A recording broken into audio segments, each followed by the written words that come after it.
गौतम बुद्ध और अंगुलिमाल की कहानी एक प्रेरणादायक और गहन दार्शनिक घटना है जो हमें करुणा, परिवर्तन और अहिंसा की शिक्षा देती है। यह कहानी न केवल बुद्ध के अद्वितीय धैर्य और प्रेम को दर्शाती है, बल्कि यह भी सिद्ध करती है कि चाहे कोई व्यक्ति कितना भी गलत रास्ते पर क्यों न हो, उसे सही मार्ग पर लाने के लिए प्रेम और करुणा की शक्ति अद्वितीय है। अंगुलिमाल कौन था? अंगुलिमाल का वास्तविक नाम अहिंसक था, जो बचपन से ही एक होनहार और बुद्धिमान छात्र था। वह अपने गुरु का प्रिय शिष्य था और हमेशा उनके प्रति समर्पित था।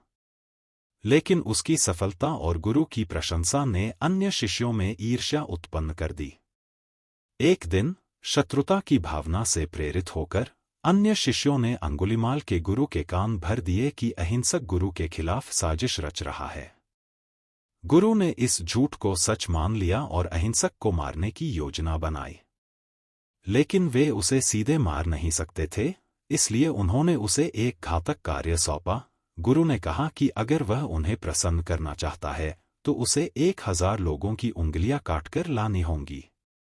अंगुलिमाल गुरु के आदेश को धर्म समझकर बिना किसी सवाल के इस हिंसक कार्य में लग गया।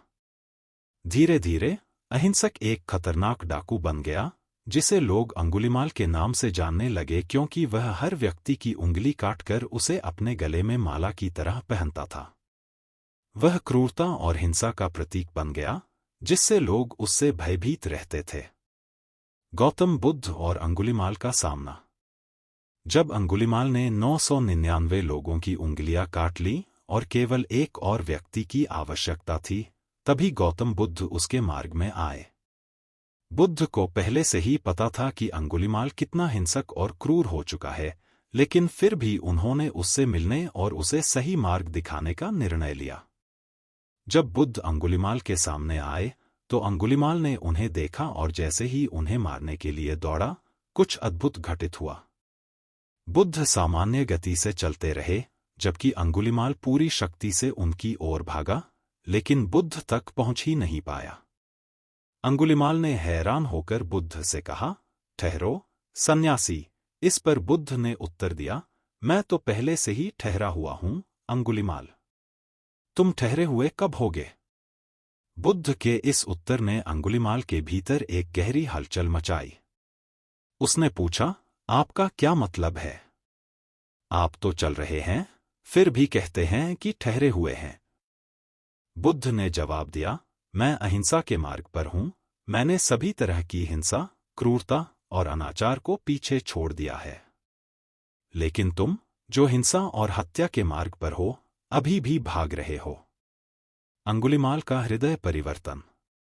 बुद्ध के इन शब्दों ने अंगुलिमाल के हृदय को झकझोर दिया। उसके भीतर जो करुणा और प्रेम छिपा हुआ था, वह जाग उठा। उसने अपने हथियार फेंक दिए और बुद्ध के चरणों में गिरकर क्षमा मांगी। वह समझ गया कि जीवन का असली अर्थ हिंसा और क्रूरता में नहीं, बल्कि शांति और करुणा में है। बुद्ध ने उसे माफ कर दिया और उसे धर्म का मार्ग दिखाया। अंगुलिमाल ने अपने अतीत को पीछे छोड़कर एक साधु का जीवन अपनाया और शांति, अहिंसा और ध्यान के मार्ग पर चल पड़ा। उसने अपना शेष जीवन आत्म सुधार और सेवा में समर्पित कर दिया। कहानी का संदेश। गौतम बुद्ध और अंगुलिमाल की कहानी यह सिद्ध करती है कि कोई भी व्यक्ति कितना भी बुरा या गलत क्यों न हो, उसके भीतर हमेशा परिवर्तन की संभावना होती है। इस कहानी का मुख्य संदेश है कि प्रेम, करुणा और अहिंसा से हम किसी भी हिंसा या क्रूरता को जीत सकते हैं।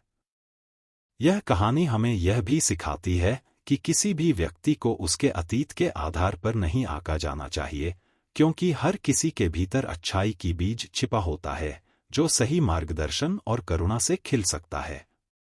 निष्कर्ष। अंगुलिमाल की क्रूरता और हिंसा ने उसे एक डाकू बना दिया, लेकिन गौतम बुद्ध के धैर्य और करुणा ने उसके जीवन को पूरी तरह से बदल दिया। यह कहानी आज भी हमें सिखाती है कि हम चाहे कितनी भी गलतियां क्यों न करें, अगर हमारे भीतर बदलाव की इच्छा हो और सही मार्गदर्शन मिले, तो हम अपने जीवन को सही दिशा में मोड़ सकते हैं। अहिंसा, करुणा और प्रेम ही वह मार्ग है जो मानवता को शांति और समृद्धि की ओर ले जाता है।